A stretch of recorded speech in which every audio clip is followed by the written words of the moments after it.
নির্বাচনের মাধ্যমে আবারও কোনো ফ্যাসিবাদ ভিন্ন আঙ্গিকে ভিন্নভাবে ফিরে না আসে, এই ধরনের একটি নতুন বাংলাদেশ এদেশের জনগণ চায়। স্বাভাবিকভাবে একটি দায়িত্বশীল সংগঠন হিসাবে আমরা বারবার সরকারের কাছে দাবি জানিয়ে এসেছি যে নির্বাচনের জন্য লেভেল প্লেইং ফিল্ড নিশ্চিত করতে হবে। আগামী জাতীয় নির্বাচনের জন্য আইন শৃঙ্খলা বাহিনী সহ রাষ্ট্রকে এখানে নিরপেক্ষ ভূমিকা পালন করতে হবে। আমরা বলে এসেছি আগামী দিনে রাষ্ট্র সংস্কার এবং সংবিধান সংশোধন করার মধ্য দিয়ে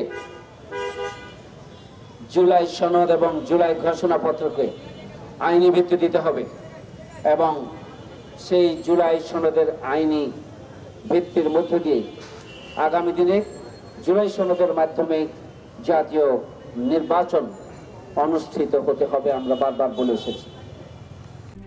RICL TMX, যুগের পর যুগ স্থাপনা থাকে মজবুত, জনগণ ছাড়া আর কিছুই হবে না। আমরা খুবই পরিষ্কার করে বলেছি, যদি দুর্নীতি,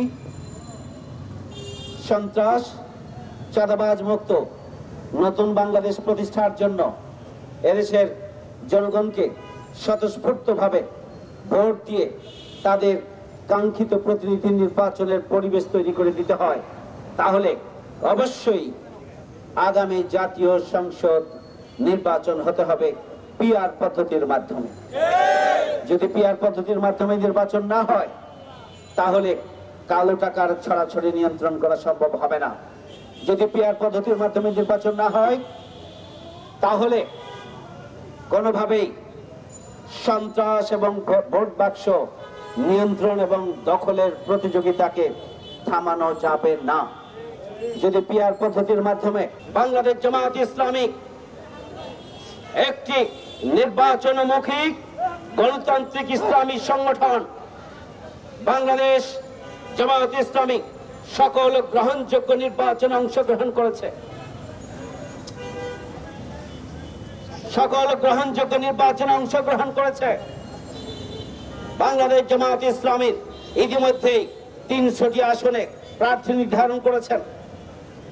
বাংলাদেশ জামায়াত ইসলামী গোটা বাংলাদেশে আগামী মধ্য ফেব্রুয়ারির নির্বাচনকে সাদরে গ্রহণ করে নির্বাচনের সামগ্রিক প্রস্তুতি আসরে আসরে আমাদের চলছে।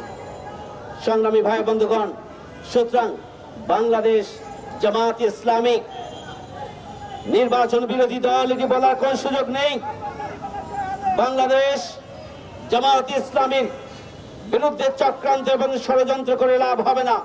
আমরা নির্বাচনে অতীতেও ছিলাম, সকল গ্রহণযোগ্য নির্বাচনে আগামী মধ্য ফেব্রুয়ারিতেই নির্বাচন বাস্তবায়ন করতে হবে, সেই ব্যাপারে সূচনা থেকেই আমাদের আমিরে জামাতের দাবি রয়েছে, বক্তব্য রয়েছে, বহুবারই উনি এই বক্তব্য দিয়েছেন। সুতরাং আমরা মধ্য ফেব্রুয়ারিতেই নির্বাচন চাই 2026 সালে।